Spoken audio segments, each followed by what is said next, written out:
ရန်ကုန်ရဲ့ကိုဗစ်ကာလကြီးကပြင်းစရာအလွန်ကောင်းပါလေလောလောဆယ်တော့အစိုးရညွှန်ကြားချက်နဲ့အိမ်မှာပဲနေရပါတယ်အိမ်မှာနေရင်ပြင်းလာတော့လေမဲဆွယ်သူတွေကိုလွမ်းမိပြန်တာပေါ့လေအခုကာလကမဲဆွယ်ကာလမဟုတ်လားကိုဗစ်သာမရှိရင်ဒီအချိန်ရန်ကုန်မှာပွဲတော်ကြီးဖြစ်နေမှာအခုတော့တိတ်ဆိတ်၆ကပ်နေရတာပေါ့လေနယ်ဒီမှာတော့ရန်ကုန်နဲ့ပြောင်းပြန်ပါပဲနယ်ဘက်ကကိုဗစ်လက်သိမ့်မဖြစ်လို့ထင်ပါရဲ့မဲဆွယ်သူအများပြားလမ်းပေါ်ထွက်နေကြတာကိုတွေ့နေရပါတယ်ပျော်စရာကြီးရဲ့တကြံကာလမပျော်လိုက်ရတာကိုအခုမှပျော်ကြပုံရတယ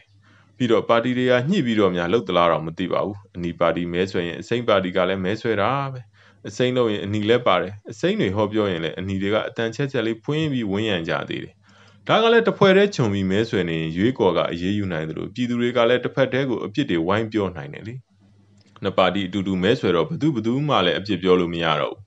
အရေးယူမယ်ဆိုရင်လည်းနှစ်ပါတီစလုံးကိုအရေးယူရမှာဆိုတော့ရွေးကော်ကလည်းမသိကြအောင်ပဲဆောင်လိုက်တော့တယ်ထင်ပါတယ်အဲ့တော့လမ်းပေါ်မှာနှစ်ပါတီရင်ဆိုင်တွေ့ပြီးတချင်းနေနဲ့အတူတူကခုံကြရရန်ကုန်သားတွေအတွက်တော့အားကျစရာကြီးပါပဲအချို့ကတော့ကိုဗစ်ကာလလူအင်အားအလုံးကြီးနဲ့မဲဆွဲတာကိုအပြစ်ပြောကြတာပေါ့လေဒါကလည်းသူများတွေပြောနေတာကိုမြင်ပြီးကိုယ်တိုင်မပြောရလို့အပြစ်မြင်တယ်လို့ပဲထင်ပါတယ်ပါတီတွေအပြိုင်ဆိုင်မဲဆွဲရင်ကြည်နူးစရာအဖြစ်တွေကလည်းတွေ့ရတာပါပဲတစ်ဖက်နဲ့တစ်ဖက်ရေတိုက်တာတို့မှုတ်ကျွေးတာတို့တစ်ဖက်ကဆိုင်ကယ်လဲလို့ဒဏ်ရာရရင်တစ်ဖက်ကကူညီပေးတာ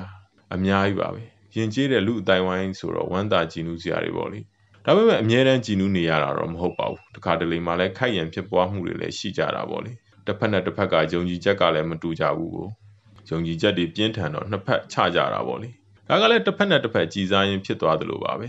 တစ်ဖက်ကဂဲလေးနဲ့ပေါက်တစ်ဖက်ကအုတ်ခဲနဲ့ထုတစ်ဖက်ရင်နှန်းကိုပိတ်ရက်တစ်ဖက်ဆိုင်ကယ်သမားကိုအလံနဲ့ရိုက်ပျော်ရွှင်စွာကခုန်နေကြသူတွေကိုလေးကွာနဲ့ပြစ်အဲ့လိုတွေဖြစ်တာကကြာတော့ပိုများလာပါတယ်ဒါတော့ online ပေါ်တက်လာသလောက်ပဲသိရတာအခြားချိန်ဆိုရင်တော့အရက်ထဲတငယ်ချင်းတွေပြင်မဲ့ရွေးကောက်ပွဲနီးချိန်မှာတော့အချင်းချင်းလဲခိတ္တရန်သူတွေဖြစ်ကုန်ကြတာပါပဲ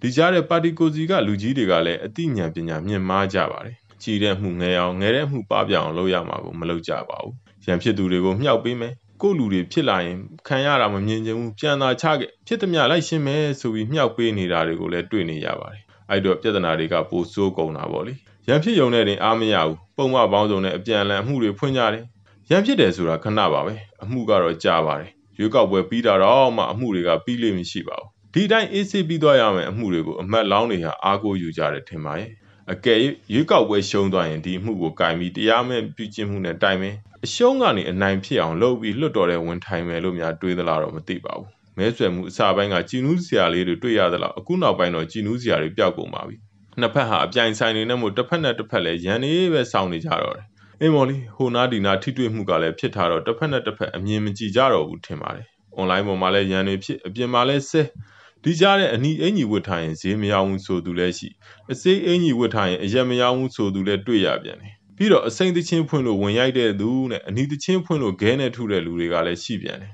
။ပိုဆိုးတာကမဲဆွယ်ဆိုင်ဘုတ်တွေကိုဖျက်ဆီးတာပါပဲ။ဟိုဘက်ဆိုင်ဘုတ်ဖျက်လိုက်ဒီဘက်ဆိုင်ဘုတ်ပြန်ဖျက်လိုက်ပါတီချင်းချင်းပဲအပြန်လန်ဖြတ်ကြသလားကြည့်မရတဲ့ပြည်သူကပဲဖြတ်သလားတော့သေချာမသိပါဘူး။ဘာပဲဖြစ်ဖြစ်ပါတီတွေကအရန်ကိုပြိုင်ဆိုင်နေကြတာသိကြပါတယ်။ပါတီထောက်ခံသူတွေကကို့ပါတီကိုထိလို့မရဘူး။ထိတာနဲ့အသေးလဲကာကွယ်ကြတယ်။ပါတီခေါင်းဆောင်တွေအချင်းချင်းကလည်းမတည့်ကြဘူး။သူများအားနဲ့ကျဲပဲချောင်းပြီးစော်ဖို့စဉ်းစားနေကြတယ်။ပါတီထောက်ခံသူတွေကလည်းအတူတူပါပဲ။အချင်းချင်းအလစ်ချောင်းပြီးတွဲဖို့ပဲစဉ်းစားနေတယ်။အဲ့တော့ဆိုပြေလဲမပြောချင်ပဲပြောလိုက်ပါဦးမေ။အော်တကယ်တော့မလုပ်ချင်ပဲလုပ်လိုက်တယ်ဆိုရင်ပုံမှန်ပါလိမ့်မယ်။အဲ့ဒါကတော့ပါတီစုံလက်ဝှေ့ပွဲလေးလုပ်ချင်တာပါခင်ဗျာအစီအစဉ်ကတော့ရွေးကောက်ပွဲမတိုင်မီလက်ဝှေ့ပွဲတစ်ခုစီစဉ်မယ်လက်ဝှေ့ပွဲကိုပါတီစုံလက်ဝှေ့ပွဲလို့နာမည်ပေးမယ်ပြီးရင်ပါတီပေါင်းစုံကလူတွေကိုဝင်ထိုးခိုင်းမယ်အမတ်လောင်းချင်းချင်းလဲစိန်ခေါ်ပြီးထိုးလို့ရမယ်နယ်ပေါင်းစုံကပါတီထောက်ခံသူတွေလဲစိန်ခေါ်ပြီးထိုးလို့ရမယ်ပြီးတော့ပါတီစုံကလက်ဝှေ့သမားတယောက်စီထွက်ပြီးအောင်လံလူကြမယ်ဂျေးစားမဖြစ်ရဘူးပါတီဝင်စစ်ဖြစ်ကြမယ်ပါတီခေါင်းဆောင်ဆိုရင်ပိုတော့ကောင်းသေးတယ်